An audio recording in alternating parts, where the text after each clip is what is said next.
Bismillahirrahmanirrahim. Assalamualaikum warahmatullahi wabarakatuh. Alhamdulillah wassalatu wassalamu ala Rasulillah wa ala alihi wa sahbihi wa man walah wa ba'd. Saudara-saudariku, semoga hari ini kita diberikan kekuatan, kesehatan dan ridha Allah Subhanahu wa taala dalam menjalani kehidupan sehingga semua bukan hanya berjalan lancar tapi juga diberkahi oleh Allah Subhanahu wa taala. Ciri aktivitas yang berkah itu muaranya manfaat. Lisan bertutur beraktivitas. Bagaimana lisan yang disukai oleh Allah? Maka kata-katanya melahirkan manfaat. Kata-katanya keluar baik. Kaki melangkah bila berkah, itu melangkah ke tempat yang baik. Demikian karya-karya pun. Anda boleh jadi desainer. Desainnya disukai Allah enggak? Jangan sampai mendesain sesuatu yang Allah enggak suka. Dunianya dapat, tapi bekal akhiratnya tereduksi di dalamnya. Demikian pekerjaan yang Anda lakukan. Kalau bisa, konsepnya kan sangat ideal. Quran surah kedua ayat 201. Wa minhum may yaqulu rabbana atina fid dunya hasanah wa fil akhirati hasanah. Jadi mengejar akhirat itu konsepnya bukan meninggalkan dunia. Justru mengkreasikan dunia sehingga dia punya value akhirat. Kalau berniaga, silahkan sukses-suksesnya, sekaya-kayanya, dan konversikan kekayaan itu untuk mencari bekal yang Allah sukai. Wujudnya bisa macam-macam. Dengan kedudukan setinggi-tingginya, sehingga bisa membuat kebijakan-kebijakan yang Allah senangi. Dengan ilmu seluas-luasnya, sehingga banyak manfaat yang kita niatkan sebagai ibadah karena Allah.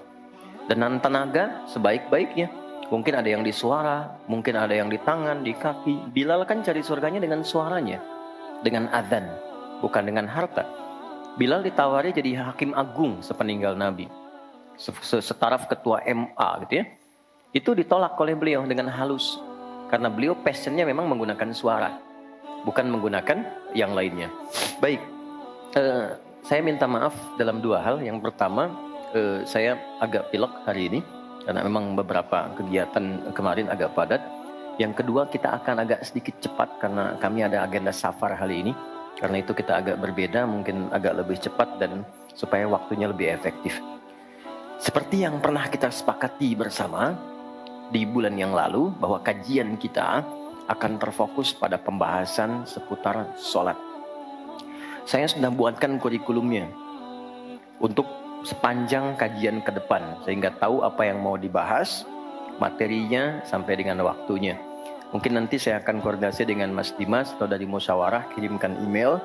Saya nanti kirimkan baik dari materi pokoknya, schedule-nya apa yang mau dibahas di pekan keberapa, sampai dengan mungkin dasar PowerPoint-nya. Ada saya buatkan beberapa jadi PowerPoint. Baik, teman-teman sekalian, kenapa bahasan sholat menjadi penting? Ya, ini dulu. Dan menjadi bagian yang paling mendapatkan perhatian tinggi dalam Islam, baik di Al-Quran ataupun di hadis-hadis Nabi SAW. Semua Nabi itu menerima wahyunya di bumi. Rata-rata semua di bumi. Musa yang viral di Bukit Tur Sina, kan? Kemudian Isa alaihissalam di dekat pohon tin zaitun, wilayah Palestina. Demikian Nabi Daud dan seterusnya. Tapi untuk mendapatkan satu ibadah berupa sholat khusus bagi Nabi Muhammad SAW, tempatnya spesial. Inda sidratil muntaha, indaha jannatul ma'wa. Nerimanya langsung di dekat surga, di sidratil muntaha. Itu kan oleh-oleh yang Isra Mi'raj itu kan, mendapatkan sholat. Kalau Anda mau lacak referensinya, bisa ditemukan di hadis Muslim tentang peristiwa ini, yang akhirnya mendapatkan sholat. Subtopik yang nomor 1, kitab pertama, Kitabul Iman. Nomor 1, subtopiknya nomor 74, Babul Isra bi Rasulillah sallallahu alaihi wasallam ila samawati wa fadlis salat. Pembahasan tentang Isra-nya Nabi sallallahu alaihi wasallam sampai di langit dan mendapatkan keutamaan salat. Hadisnya nomor 162. Riwayatnya Imam Muslim. Imam Muslim menerima dari Syaiban bin Zarukh menerima dari Hamad bin Salamah menerima dari Thabit Al-Bunani menerima dari Anas bin Malik radhiyallahu taala anhu, beliau menerima dari Nabi sallallahu alaihi wasallam. Lengkap rinci peristiwa singkatnya mendapatkan salat. Dan salat menjadi pokok penentu amalan lain. Jadi kalau benar salatnya, benar hajinya. Benar salatnya, benar zakatnya. Benar salatnya, benar interaksi dengan Qur'annya. Dan benar salatnya, itu pasti baik hisabnya. Maka turun hadis spesifik yang banyak dihafal oleh para ahli hadis jadi pegangan hidup sampai akhirat. Inna awwala ma yuhasabu bihi al-'abdu yawmal qiyamati as-shalah. Amal pertama yang akan dihisab di hari kiamat adalah salatnya. Idza salahat salaha sa'iru amali. Kalau baik-baik semua amalnya, indikasinya dari salat. Wa idza fasadat fasada sa'iru amali. Kalau salatnya enggak bagus, pasti ada pengaruh ke amalan lain. Dan itu sangat menentukan. Baik. Kenapa salat? Ada apa di balik salat? Dan bagaimana cara salat yang benar yang melahirkan perubahan pada kehidupan? Itu yang coba kita turunkan sampai di bulan Ramadan pun ibadah pokoknya salat. Kan? Ibadah pokoknya salat loh. Sampai Nabi mengatakan, "Man qama Ramadhana imanan wa ihtisaban, ghufira lahu ma taqaddama min dzambi." Spesial untuk Ramadan, orang yang salatnya benar khusus di Ramadan, di malam harinya yang kita kenal dengan tarawih, kalau benar salatnya dan ada getaran pada jiwanya, lalu dia berdoa spesifik, maka yang pertama Allah berikan mengampuni semua dosa yang pernah ia kerjakan selama hidupnya. Nah, itu nggak main-main. Artinya merubah dia menjadi lebih baik. Itu salat. Karena itu kenapa ada tambahan di Ramadan spesifik untuk meningkatkan salat tarawih. Berarti ada sesuatu yang sangat penting. Yuk kita mulai. Pertama kita akan bahas dari segi nama. Ya? Kedua, kita akan bahas dari segi fungsi atau hikmah atau manfaat. Baru kemudian yang ketiga kita masuk kepada persoalan teknis penunaiannya.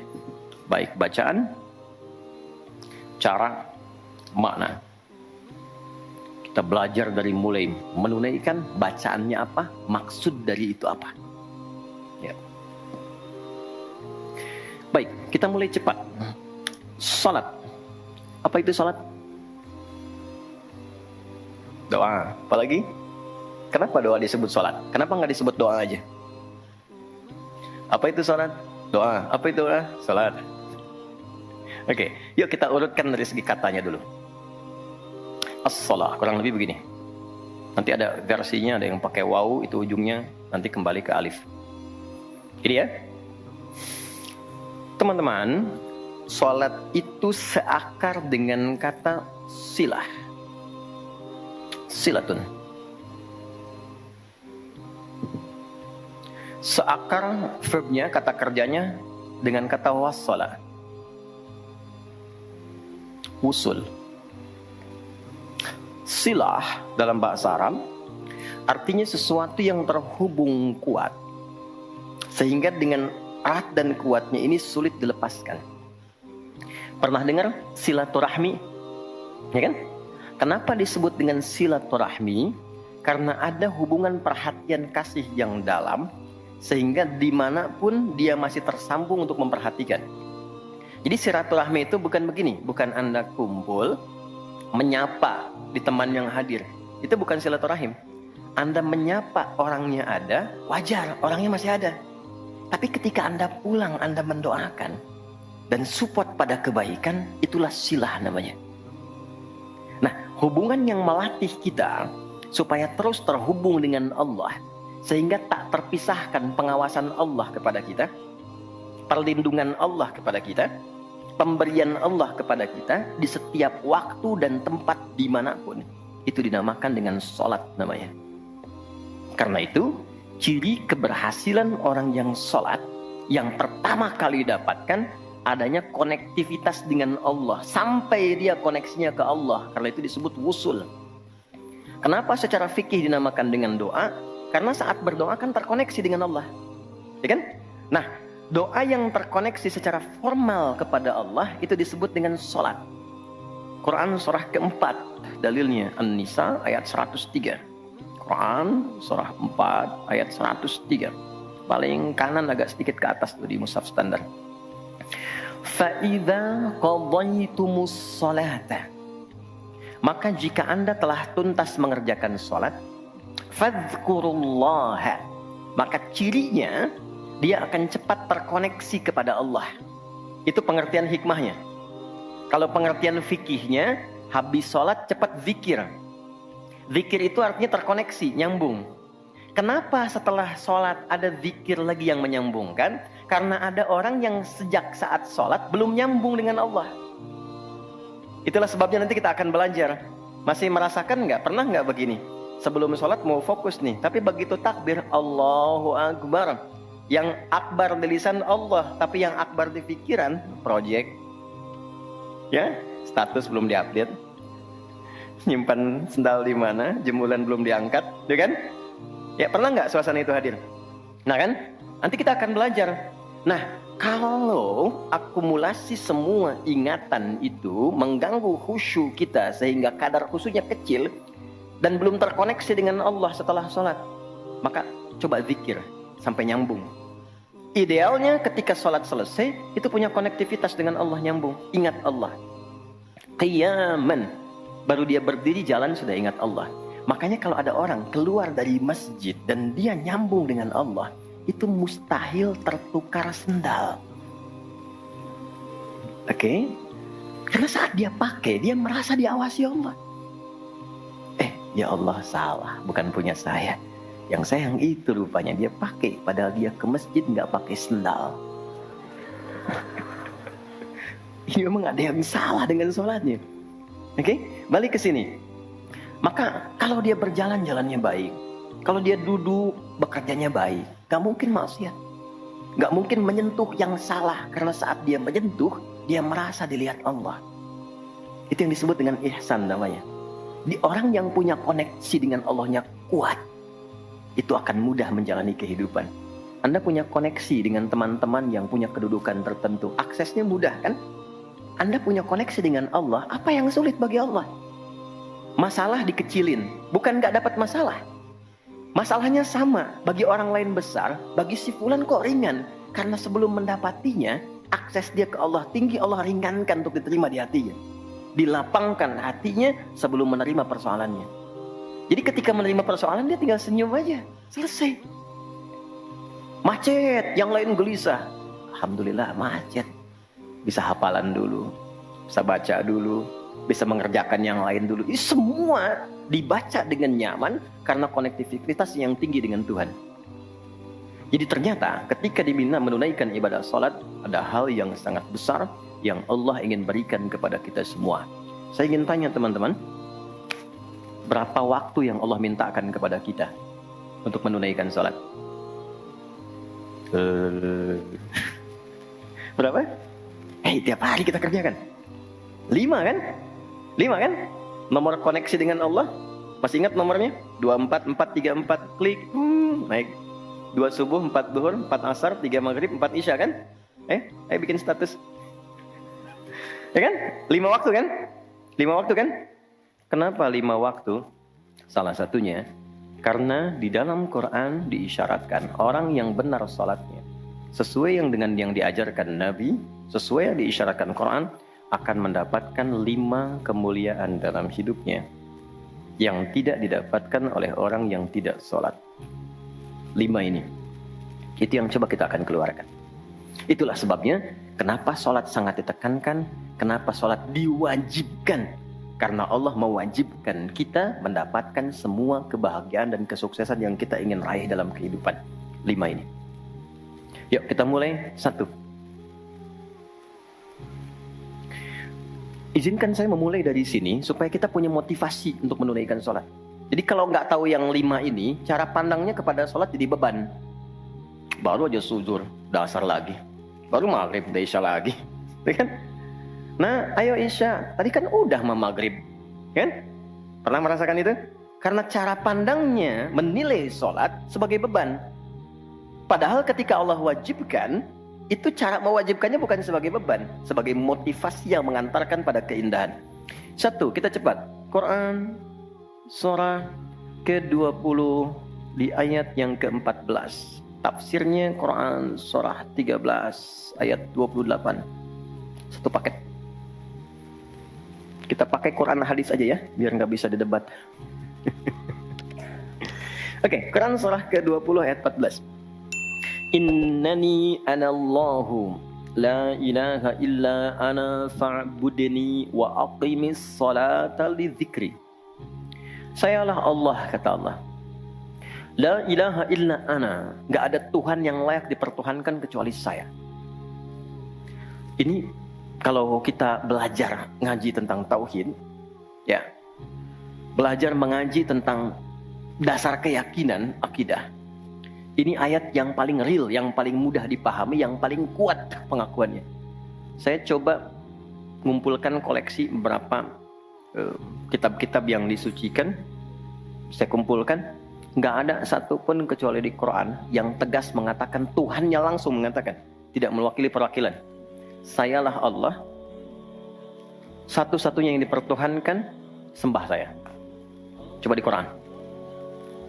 Kita simpan ini dalam bab tauhid. Sekarang kita teruskan. Bagaimana cara menyembahmu ya Allah? Fa'budni wa aqimis sholata lidzikri. Tunaikan salat.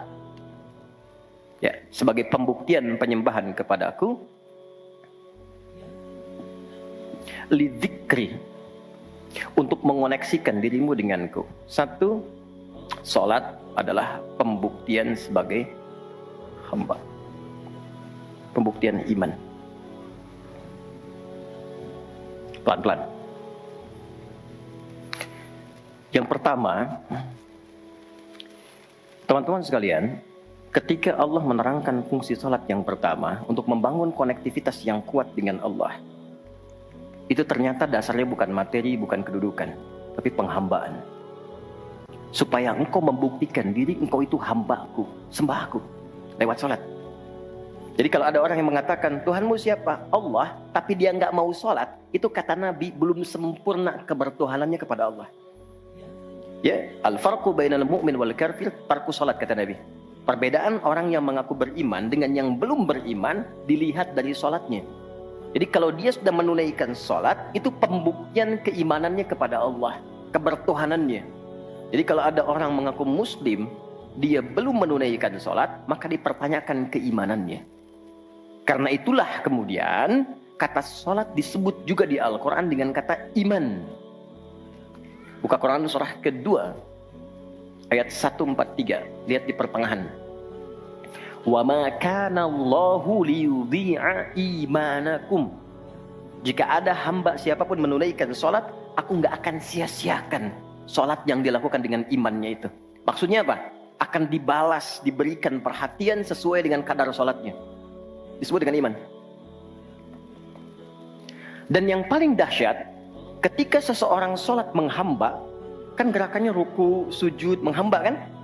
Maka naik statusnya dari sekedar manusia biasa menjadi abdun. Teman-teman, ini rahasia besarnya. Perintahnya, fa'budni, yang kita baca, iyyaka na'budu, asal katanya dari kata abada, orangnya abdun. Zamannya ibad. Dan tidak pernah disebutkan dalam Quran kata abdun kecuali untuk mengangkat derajat hamba di hadapan Allah. Contoh, Nabi Muhammad ketika peristiwa Isra dan Mi'raj dipanggilnya dengan nama apa? Quran surah 17 ayat 1. Subhanalladzi asra bi'abdihi. Tidak disebut nabi, tidak disebut rasul, tapi abdun. Nabi Sulaiman ketika diberikan kekuasaan besar, punya kedudukan yang hebat sampai menundukkan awan. Ya, sebelum Son Goku, Son Gohan punya awan kinton, Nabi Sulaiman sudah punya duluan. Suzuki Yatanabe tahun 96 kan, bikin komiknya. Saya nggak terlalu baca itu atau tonton, tapi saya tahu. Itu awan ditundukkan, angin bolak-balik. Ketika mendapatkan kedudukan itu, sifat yang disebutkan abdun, bukan nabi, bukan rasul. Quran surah 38 ayat 30. Wa wahabna li Dawuda Sulaiman ni'mal abdu. Oke, Nabi Zakaria alaihissalam ketika akan diangkat statusnya dari suami menjadi ayah dan sudah berharap tinggi, dikabulkan, naik status, diberikan anugerah, disebutnya dengan abdun. Quran surah 19 di ayat yang kedua. Dzikra rahmati rabbika abdahu Zakaria. Nabi Nuh diangkat status memimpin kelompok generasi manusia setelah Nabi Adam, naik ke kapal, jadi pemimpin besar. Begitu diangkat, yang disebut statusnya abdun. Quran surah 17 ayat 3. Innahu kana abdan syakura. Kenapa disebutkan abdun? Abdun itu sifat penghambaan. Semakin tinggi ibadahnya, semakin tinggi pendekatannya ke Allah, semakin diangkat. Jadi dengan Allah itu, karena Allah Khalik, kita makhluk. Laisa kamitslihi syai', enggak sama sifatnya. Jadi kalau ke Allah itu jangan terlalu ngangkat. Kalau tinggi direndahkan, kalau rendah ditinggikan. Karena itu kenapa saat sholat kita merendah supaya ditinggikan. Itu poinnya. Jelas ya? Itulah sebabnya kenapa Nabi dijamin surga, turun surah Al-Kautsar itu. Satu-satunya Nabi yang sebelum wafat turun surganya. Rasulullah. Dengan turunnya surah Al-Kautsar. Kenapa? Salah satunya karena ibadahnya. Coba lihat kesaksian Sayyidah Aisyah itu di Al-Bukhari nomor hadis 1147. Kedatangan tabi'in namanya Abu Salamah bin Abdurrahman, tanya bagaimana sholat malamnya Nabi. Kata Sayyidah Aisyah, jangan ditanya panjang dan khusyuknya, panjang dan bagusnya. Beliau memang sholatnya 4 rakaat di awal, tapi jangan tanya panjang dan bagusnya. Beberapa sahabat dulu pernah pengen tahu, penasaran. Diikuti sholat di belakang Nabi, ternyata rakaat pertamanya dikira Al-Baqarah 100 ayat akan ruku. Ternyata disambungkan ke 286 ayat sampai selesai. Dikira setelah selesai akan ruku, ternyata Alif Lam Mim lagi, Ali Imran sampai selesai 200 ayat. Dikira ternyata setelah La'alakum Tuflihun 200 ayat Ali Imran akan ruku, nyambung An-Nisa 176 ayat. Baru kemudian ruku setelah 5 juz 4 halaman. Ruku. Besoknya orang-orang ini nggak ikutan lagi. Udah. Lain memang levelnya. Salam. Tersentuh kaki Nabi itu dengan tangan Sayyidah Aisyah. Ini menunjukkan sederhana kehidupannya. Bayangkan kan, suami sholat, istri tidur, nyentuh bagian kaki. Kira-kira tidurnya alasnya di mana tuh? Nabi besar loh, ahli surga, hebat, pemimpin besar. Kehidupan demikian. Tapi kalau sedang beramal kaya, sodakoh kaya, sholat kaya, kakinya bengkak. Kata Sayyidah Aisyah, kenapa begini ya Rasulullah? Alam takun madmunah, alam takun ma'sumah. Engkau kan dijamin surga, surahnya sudah turun. Engkau dijaga dari kesalahan maksum. Jawabannya ringan sekali. Afala akunu abdan syakura, abdun. Apa enggak boleh aku menjadi hamba yang bersyukur? Ternyata syukur itu kalau dulu para nabi itu pakai ibadah. Jadi kalau dapat nikmat nih teman-teman, ini rahasia hari ini ya. Di antara kita saja ya. Karena saya nggak bagi di yang lain nih, cuma di sini nih. Ya. Para nabi itu, kalau mereka dapat nikmat apapun, itu yang dilakukan syukur. Dan syukurnya lewat ibadah. Contoh, biasa kan suka hadir ulang tahun ya. Masuk ulang tahun kesekian. Nabi tiba-tiba hari Senin puasa. Ditanya oleh sahabat, ya Rasulullah kenapa puasa? Kata Nabi, ini hari lahirku. Jadi mensyukuri nikmat kelahiran dari waktu yang telah berjalan, itu pakai ibadah. Begitu dapat anugerah surga, turun Al-Kautsar, malah diminta ibadah oleh Allah. Inna a'tainakal. Setelah itu apa? Fasholli li rabbika. Tingkatkan sholat, tambahkan amal lewat harta. Jadi jaminan surga itu bukan menghentikan amal soleh. Anda sukses dengan pekerjaan, bukan berarti menjadikan hubungan Anda terputus dengan Allah. Yang paling aneh kan Allah udah ngasih rezeki banyak, kok dipakai maksiat hasilnya? Allah kasih Anda minta, Allah kasih. Tapi begitu dikasih, kenapa dipakai untuk mabuk? Kenapa dipakai untuk maksiat? Kenapa dipakai untuk membeli sesuatu yang Allah nggak sukai? Kan ada perjuangan mendapatkan itu. Makanya dibalik caranya, ketika Anda menghamba, menunduk, Allah mengangkat. Tapi kalau Anda mengangkat, Allah turunkan serendah-rendahnya. Ini rumus pertama. Jadi ternyata ketika kita diminta menghamba dalam sholat, itu adalah jembatan pertama bagi Allah untuk mengangkat kita dengan derajat tertinggi. Paham? Oke, 1. Jadi kalau ke anak-anak begini kalau tanya, "Mah, kenapa sih harus sholat?" Supaya kamu jadi hebat. Gitu. Kok bisa? Lihat Umar. Sebelum sholat, orang biasa. Kerjanya begini, cuman jalan-jalan, mabuk dan sebagainya. Tapi setelah sholat, dia jadi pemimpin yang sangat hebat. Dia hafal sekian bahasa. Dia dirikan sekolah-sekolah. Pemikirannya hebat, tangguh orangnya. Di mana-mana dikagumi. Itu. Kalau ada karyawan Anda bertanya, kenapa Pak harus sholat? Supaya kita makin sukses proyeknya. Makin banyak omsetnya. Coba lihat Abdurrahman bin Auf. Bukankah sebelum dia sholat dia kaya tapi biasa, malah hilang kekayaannya. Tapi setelah dia sholat dan dia praktekkan makna-makna dalam sholat, meningkat level kekayaannya sampai yang ketiga tertinggi. Dari kaya banget, kebangetan kayanya. Tuh, kapaknya terbuat dari emas kan? Abdurrahman bin Auf. Itu setelah sholat. Itu viral sekali kisahnya.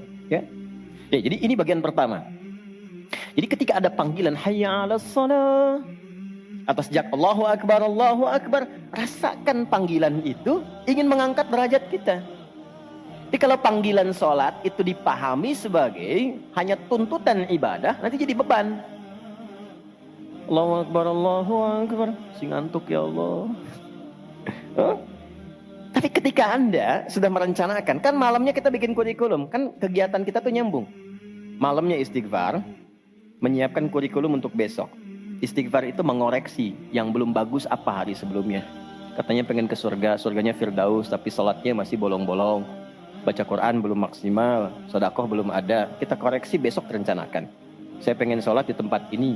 Besoknya saya akan misalnya mengerjakan ini, capaiannya ini. Bikin kurikulum A sampai Z. Begitu kita bangun tidur, dipanggil. Allahu Akbar. Yang kita siapkan itu tadi, rencana. Dibawa menghadap Allah, minta kemudahan. Minta perlindungan, minta pengangkatan. Makanya kenapa sholatnya disebut subuh dari kata asbah. Sesuatu yang sudah siap dengan rencana. Wasubhi idza tanaffas. Quran surah 81 ayat 18. Di orang Islam itu bangun dari tidur, dia sudah punya rencana yang mau dia siapkan ke depan apa. Jadi nggak ada ceritanya ke depan bingung. Jam 7 mau kerjakan apa, 9 ada di mana. Rencana itu dibawa menghadap Allah. Dalam sholatlah kita mintakan kemudahan. Itulah pengantar pengangkat derajat. Jadi ketika azan berbunyi kalimatnya Allahu Akbar. Ini peluang saya. Jelas? Halo, jelas? Alhamdulillah. 2, masih di sini. 2. Wa aqimis sholata lidzikri, tunaikan sholat untuk mengingatku. Apa manfaat zikir? Apa manfaat zikir? Kembali ke Quran surah 13 ayat 28. Ala bizikrillahi tatmainnul qulub. Yakin, ala itu harful ikhbar wa taukid. Huruf yang berfungsi menginformasikan dan menegaskan. Kata Allah, yakinkan pada jiwamu. Semakin banyak engkau berzikir, dampaknya semakin tenang hatimu. Jadi kalau sedang gelisah, zikir, bukan update status. Ingat ya? Karena mengupdate status, mencurahkan pada media sosial tidak menghilangkan kegelisahan dan tidak menyelesaikan masalah. Bintaro macet ya. Apa dengan dibuat macet selesai? Tidak. Nggak nyangka ya dia seperti itu. Nyangka. Ketika ada orang mengatakan nggak nyangka, sedang nyangka dia tuh. Dan tidak selesai masalahnya. Apa kata Quran? Jika Anda sedang gelisah, optimalkan zikir. Apa itu zikir?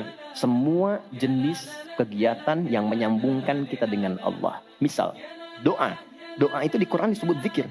Quran surah 7 ayat 205. Wadhkur rabbaka fi nafsika tadarruan wa khifatan wa dunal jahri minal qaul. Kalau Anda sedang gelisah banyak persoalan, alih-alih mengeluh, angkat tanganmu minta kepadaku. Bukankah saat berdoa menjadi semakin tenang? Solusi belum datang, tapi hati lebih tenang kan? Dan jiwa yang tenang itu melahirkan pemikiran yang gemilang. Hasil yang cemerlang. Jadi begitu kita lebih tenang, lebih mudah menanti solusi. Anak belum pulang, doa. Besok ada ujian, doa. Ada proyek mau dilakukan, kita gelisah, doa. Itu fitrah. Quran itu disebut zikir. Quran surah ke-15 ayat 9. Inna nahnu nazzalna dzikra wa inna lahu lahafidhun. Kalau sedang gelisah, masalahnya kompleks, ambil wudhu, ambil mushaf, buka. Itu baru pegang mushaf, baru buka. Dampaknya ke hati itu kuat. Begitu Anda baca dengan suasana yang tenang, nyaman ke jiwa. Yang paling dahsyat kadang-kadang dibuka mushafnya, acak keluar ayatnya sesuai dengan masalah kita. Tuh. Itu Quran. Ya. Apalagi kalimat thayyibah. Subhanallah, alhamdulillah, Allahu akbar, masya Allah, astagfirullah. Itu zikir. Quran surah 4 ayat 103. Fa idza qadaytumus salata fadhkurullaha. Makanya ketika Anda mendapatkan nikmat, alhamdulillah, hati lebih tenang. Tidak menggunakan nikmat dengan hal-hal yang tidak positif. Ada sesuatu, astagfirullah. Ada keluhan, ya Allah. Lebih tenang. Akumulasi semua bentuk zikir itu ada dalam salat. Di salat ada subhanallah? Ada. Ya. Di salat ada alhamdulillah? Di salat ada Allahu akbar? Dibuka dengan takbir. Di salat ada Quran? Ada. Al-Fatihah, Quran. Kita salat baca Quran. Apa lagi? Apakah di salat kita kemudian membaca kalimat thayyibah? Baca. Berdoa? Iya, isinya semua doa. Maka ketika semua jenis zikir dikumpulkan, itu berubah menjadi salat. Dan kalau satu zikir saja membuat tenang, apalagi salat. Makanya salat itu jangankan ibadahnya, tempatnya saja bikin tenang. Coba teman-teman, ikhwan ya. Anda ada masalah nih di kantor, mampir ke masjid. Itu buka pintu masjid baru masuk, udah tenang. Enak. Makanya saya sering katakan, sering share dengan beberapa kawan, Anda kalau sedang kerja, coba pulangnya jangan langsung ke rumah. Mampir ke masjid dulu. Yang terdekat ya dengan rumah. Yang terdekat. Mampir ke masjid, sholat 2 rakaat. Di situ sampaikan, ya Allah, aku telah berikhtiar seperti apa yang telah Engkau perintahkan. Dan aku bertawakal akan rezeki yang telah Engkau tetapkan. Itu begitu Anda selesai berdoa pulang, yang dibawa ke rumah aura masjid bukan aura kantor. Dan istri anak-anak di rumah mendapatkan ketenangan yang sempurna. Jadi nerima antum itu terima dalam keadaan yang penuh dengan ketenangan. Jadi ketika menyambut anak, ayah, papa, papi, buya, antumnya tuh udah enak nerimanya. Coba kalau nggak percaya, rasakan itu. Ke masjid tuh beda. Dibanding rumah sendiri, rumah Allah lebih tenang kan? Itu baru tempatnya. Dan puncaknya Ka'bah yang menjadi kiblat. Itu ada di Quran surah kedua ayat 125. Wa idh ja'alnal baita mathabatan linnasi wa amna. Dan pelajari, pahami, renungi. Ketika aku tetapkan dengan keagunganku, Ka'bah pusat ibadah yang menenangkan. Sebanyak apapun Anda punya kesulitan, depan Ka'bah itu ngalir air mata, tenang aja. Gitu. Pancarannya masjid. Ya. Masya Allah ya. Nah, amalannya sholat. Jadi ambil suasana itu, bawa ke dalam diri kita untuk menghasilkan apa yang kita harapkan. Yang kedua, intinya kalau sedang tidak tenang, gelisah, ada persoalan, atau bahkan ya, untuk menentukan satu urusan. Kalau Anda bingung, merasa ada saingan yang tidak sehat, merasa ada orang-orang yang mungkin mengganggu, lakukan sholat sebelum berangkat. Tahu Imam Al-Bukhari ya? Beliau menulis Sahih Al-Bukhari kan? Itu sebelum menulis setiap satu hadis, sholat 2 rakaat. Kalau tenang, baru dituliskan. Tidak tenang, beliau sholat kembali. Ditulis di Masjidil Haram, diselesaikan di Masjid Nabawi. Itulah sholat. Makanya semua nabi yang pernah bertugas di bumi, itu sholat. Dan kita yang paling sempurna caranya. Nabi Isa, Yesus, sholat. Quran surah 19 ayat 31 sampai 33-nya. Wa ausani bis shalah. Allah mewasiatkan padaku untuk salat. Nabi Zakaria salat. Quran surah ketiga ayat 39. Fanadatul malaikatu wa huwa qa'imun yusalli fil mihrab. Salat. Nabi Ismail, kakek Nabi ke-29, bahkan meminta keluarganya disiplin salat. Quran surah 19 Maryam ayat 55. Wa kana ya'muru ahlahu bis shalah. Jadi kalau kita urutkan dari awal sampai ke Nabi Muhammad SAW, atau kita tarik mundur dari Nabi Muhammad ke Nabi Adam AS, tidak ada satupun Nabi yang bertugas di bumi kecuali mereka salat.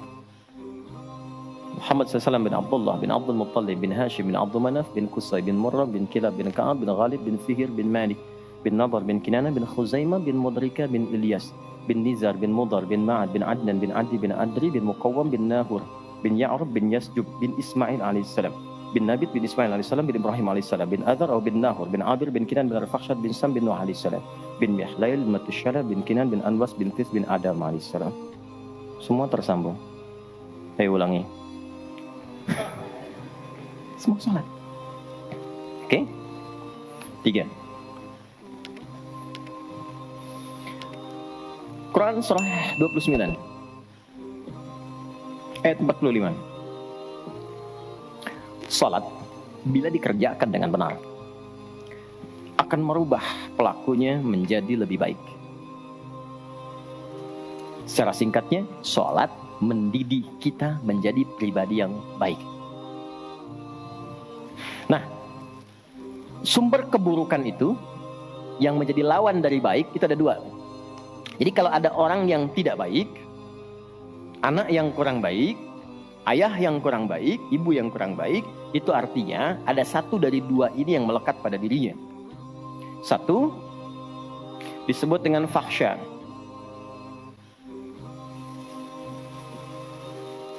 Keburukan yang bersumber dari syahwat, maaf, kata-kata kotor, jorok, zina, LGBT, pornografi, porno aksi, dan semisalnya. Itu fahsya. Jadi nggak mungkin orang sholat kata-katanya jorok, perilakunya menyimpang. Nggak mungkin. Karena sholat mencegah itu. Atau mungkar, maaf, keburukan yang bersumber dari nafsu perut dan akal. Mencuri, korupsi, mencela, berdusta, membunuh, merampok, menyakiti, dan semisalnya. Itu mungkar. Makanya ketika seseorang berbuat itu hatinya mengingkari, itu disebut mungkar, hatinya mengingkari. Maka orang sholat pasti bila sholatnya benar karena dia tersambung dengan Allah, fahsya dan mungkarnya tertekan. Yang muncul jiwa baiknya, jiwa takwanya. Ketika yang muncul kebaikannya, yang buruknya ditekan, maka yang keluar dari semua bagian tubuhnya semuanya perilaku baik. Itulah sebabnya ketika Allah berfirman tentang hal ini disampaikan di Quran surah 29 ayat 45. Innas sholata tanha 'anil fahsya wal munkar. Mengujinya gampang. Kita uji dengan sejarah pendekatannya. Semua masyarakat di era Nabi itu kan sebelum masuk Islam perilakunya itu sangat menyimpang. Tidak kenal kebaikan. Tak kenal kebaikan itu jahlun namanya. Orangnya jahil. Kalau disatukan jadi jahiliyah. Gak kenal kebaikan. Ya, maaf, yang mencuri banyak, zina hatam. Ya, perilaku menyimpang banyak. Disebutnya jahiliyah. Tapi ketika datang risalah Islam, yang diajarkan pertama salat. Salat merubah mereka dari jahiliyah menjadi khairu ummah. Kalau ada yang paling jujur itu, yang paling dermawan itu, yang paling baik itu, paling disiplin itu. Kok bisa salat ditunaikan bisa merubah seseorang jadi lebih baik? Ada sesuatu dalam salatnya. Itu yang nanti kita akan pelajari. Itulah sebabnya kenapa anak-anak dari kecil usia 7 tahun khususnya yang diajarkan sholat. Masih ingat hadisnya? Ya, saat anak berusia 7 tahun ajarkan sholat. 10 tahun dia masih malas, beri pelajaran yang membuat dia mengerti. Bukan berarti harus memukul ya. Kalau di Arab adatnya begitu, itu biasa. Doroba itu memberi pelajaran maksudnya. Kurangi uang jajannya, berikan pelajaran yang baik kepada dia supaya mengerti kenapa mesti sholat. Kenapa dari usia 7 tahun? Supaya anak itu tumbuh jadi baik. Itu maksudnya. Cuma anak sekarang advance. Gen Z yang sekarang itu sebelum sholatnya sempurna, TK sudah manasik ya. Enggak apa-apa sih, cuma ini maksimal kalau yang kedua ya. Oke, 4, saya cepat karena waktu kita terbatas. 4. Sholat bila dikabulkan, bila dilakukan dengan benar. Saya ulangi, sholat bila dilakukan dengan benar sesuai isyarat petunjuk Al-Quran dan contoh yang disampaikan Nabi, maka bisa mempercepat terkabulnya doa.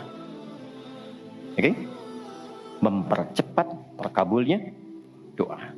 Itulah kenapa secara bahasa sholat disebut doa. Kalau benar mengoneksikan diri kita dengan Allah sang pengabul doa, koneksinya cepat, sinyalnya kuat, itu nggak ada sekat, menggoncang aras, langsung dikabulkan. Dan nggak ada jeda. Oke, Quran langsung, surah ketiga, ayat 38 sampai 39. Surah 3 Ali Imran, ayat 38 sampai 39. Kita belajar dari kisahnya Nabi Zakaria alaihi salam. Contoh kecil sekali. Secara singkat sudah berumah tangga, sudah sekian lama, rambut sudah memutih, fisiknya sudah letih, itu dilukiskan di surah Maryam nanti, ayat 1-9 kita dapati. Istri divonis secara medis, nggak mungkin punya keturunan. Secara medis loh, sudah menofos dan maaf, mandul. Secara medis nggak mungkin, secara klinis nggak mungkin. Tapi ini yang paling hebat. Jika manusia, catat ini baik-baik ya, jika manusia sudah menyimpulkan nggak bisa, itu tanda langsung dari Allah supaya menengadahkan permohonan langsung kepada Allah tanpa campur tangan makhluk. Karena Allah ingin mengabulkan apa yang Anda minta secara langsung, bukan lewat campur tangan makhluk. Baca itu. Dan pahami untuk tidak putus ikhtiar. Jadi kalau rahmat Allah itu jangan dibawa dengan putus asa. La taqnatu min rahmatillah. Jangan pernah putus asa. Jadi jangan ada bahasa begini, ya nggak mungkin, ya nggak bisa. Jangan diambil. Begitu orang mengatakan nggak mungkin, itu tanda dari Allah. Allah ingin memberikan langsung tanpa campur tangan manusia. Maka apa yang dilakukan Nabi Zakaria? Beliau kemudian sholat di mihrabnya Maryam. Ini saya sedikit bahas tentang mihrab, sedikit saja. Quran surah 3 dulu, di ayat 37, di paling kiri sebelah bawah, pojok di mushaf standar. Secara singkat saja, mihrab itu satu tempat yang fungsinya mempercepat terkabulnya doa dan mendatangkan rezeki dari sisi yang tidak diduga. Awas, kita bicara keimanan ya. Dan di situ dipertaruhkan. Mihrab ini tidak harus lebar dan luas. Sehamparan sejadah nggak ada masalah. Yang penting kita gunakan untuk ibadah saja. Di luar ibadah keluar. Itulah kenapa tempat imam disebut mihrab.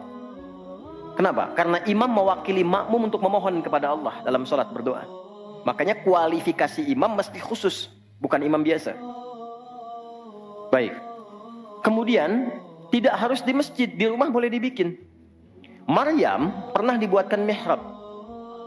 Saat beliau mengkhususkan diri ibadah, di situ apa yang terjadi?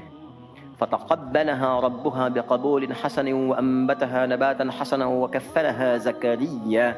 Kullama dakhala 'alayha Zakaria al-mihrab wajada 'indaha rizqa. Qala ya Maryam anna laki hadha? Qalat huwa min 'indillah.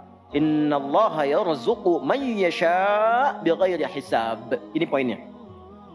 Setiap Nabi Zakaria mengantarkan kebutuhan Maryam, pakaiannya, makanannya, kebutuhannya, itu sudah ada. Dan ingat, status Nabi Zakaria itu Nabi loh. Beliau tahu itu pasti dari Allah.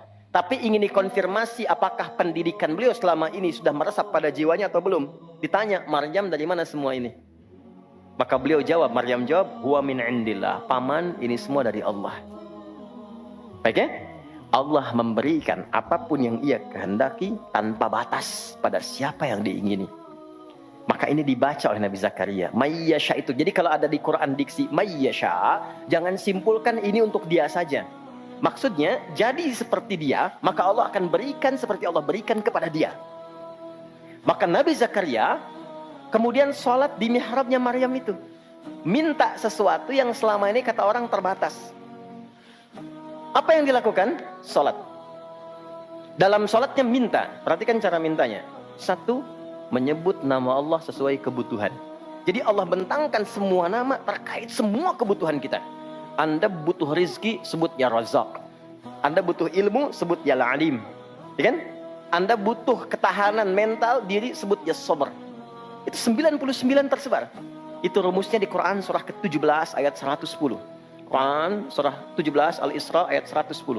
Qul id'ullaha aw id'ur rahman ayyamma tad'u falahul asmaul husna. Kalau Anda punya persoalan, segera curhatkan kepada Allah, minta, berdoa.